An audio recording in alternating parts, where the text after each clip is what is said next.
안녕 친구들.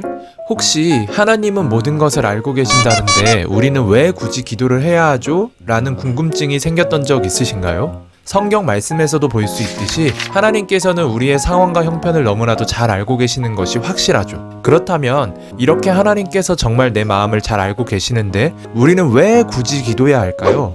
다니엘 쌤이 어느 날 시험에서 100점을 받았습니다. 그런데 기도하며 시험을 준비하지 않았다면 100점짜리 시험지를 손에 들고 운이 좋았던 거야 라고 얘기하며 시험을 위해 자신이 했던 노력과 운 덕분에 좋은 결과를 받은 것이라고 생각할 것입니다. 다니엘 쌤의 노력으로 얻은 결과라고만 생각하는 모습은 어쩌면 높은 성에 올라가 넓은 왕국을 내려다보며 자신의 영광을 뽐냈던 바벨론의 왕 느부갓네살 왕과 닮아 있을 수도 있죠.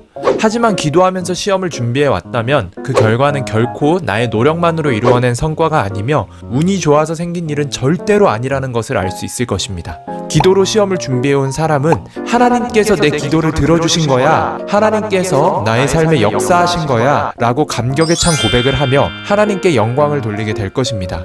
반대로 나쁜 일이 일어났다고 생각해 볼까요?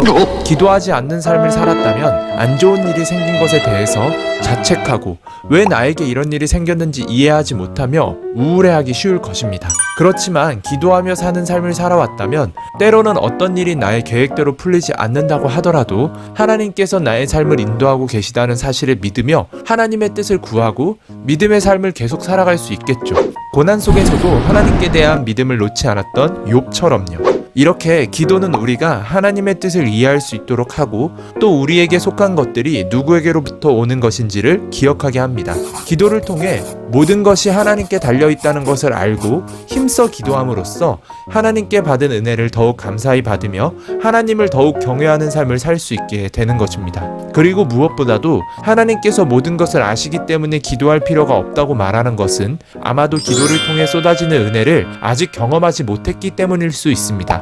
기도를 통해 하나님과 소통하며 하나님께서 계획하신 일들을 펼쳐나가시는 것을 경험한다면, 그리고 기도하는 사람을 통해 하나님께서 일하신다는 것을 경험했다면 그 사람은 하나님께서 모든 것을 아시기 때문에 굳이 기도할 필요가 없다고 절대 말할 수 없을 것입니다. 게다가 예수님께서 이 땅에 사시는 동안의 삶을 떠올려 보면 그리스도인들에게 기도가 얼마나 중요한 것인지 알 수 있습니다. 하나님 자신이신 예수님이야말로 굳이 기도하실 필요가 있었을까요?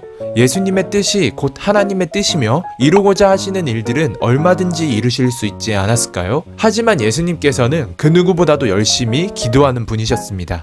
완전한 인간의 모습으로 살아가실 때에 예수님께서는 기도를 통해 철저히 하나님께 은혜를 구하며 성령의 능력에 의지해서 살아가셨습니다. 예수님께서 평생을 그렇게 기도의 힘으로 살아가셨다면 연약한 우리들은 하물며 얼마나 더 많이 그리고 자주 기도하며 살아가야 할지 더 이상 다른 설명이 필요하지 않을 것 같습니다. 지금까지 모든 것을 알고 계시는 하나님께 우리가 왜 기도해야 되는지, 기도의 이유와 필요성에 대해서 살펴보았습니다. 요즘 여러분은 하나님께 어떤 것을 구하고 있으신가요? 또 하나님께서 간절한 기도에 응답하신 것을 경험하신 일이 있으신가요? 기도 제목과 경험을 댓글로 나눠주세요. 서로를 위해 기도하고 받은 은혜를 나눌 수 있으면 좋겠습니다. 그럼 친구들, 다음 시간에 또 만나요.